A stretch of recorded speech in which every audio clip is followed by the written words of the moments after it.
it behooves all of us in the times in which we're living to be students of prophecy.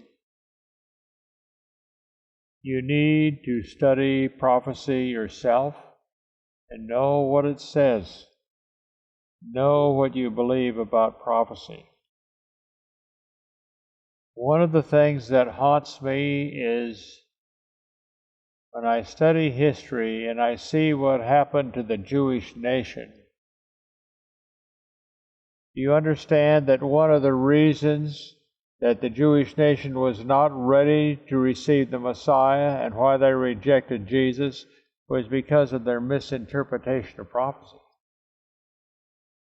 Misinterpretation of prophecy is dangerous because you can find yourself in a situation where you think you know what to do and you don't know at all what to do because you have interpreted the prophecies wrong and you don't understand what's going on. Now, the scary thing about this subject is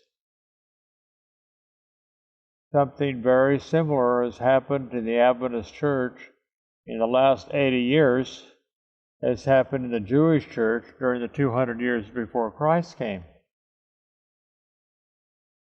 I'm not trying to criticize any person for what they understand or believe or teaching, but it's all right to just face the facts.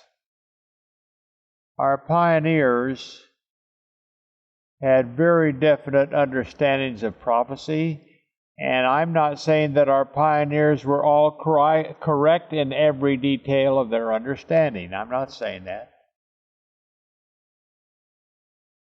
But approximately 80 years ago,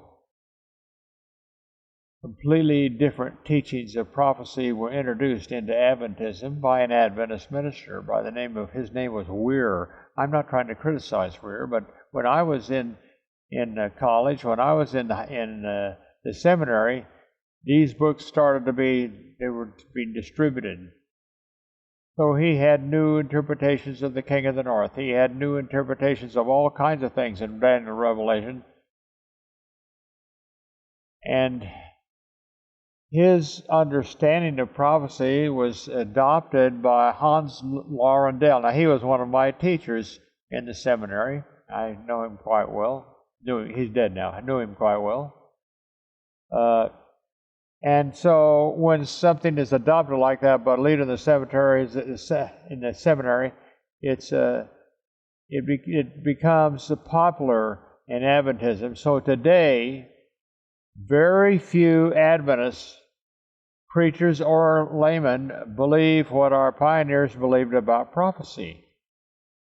We believe that they were just dead wrong on certain things, and that we know better now. The trouble is, what if we're not that much better off than their interpretations were?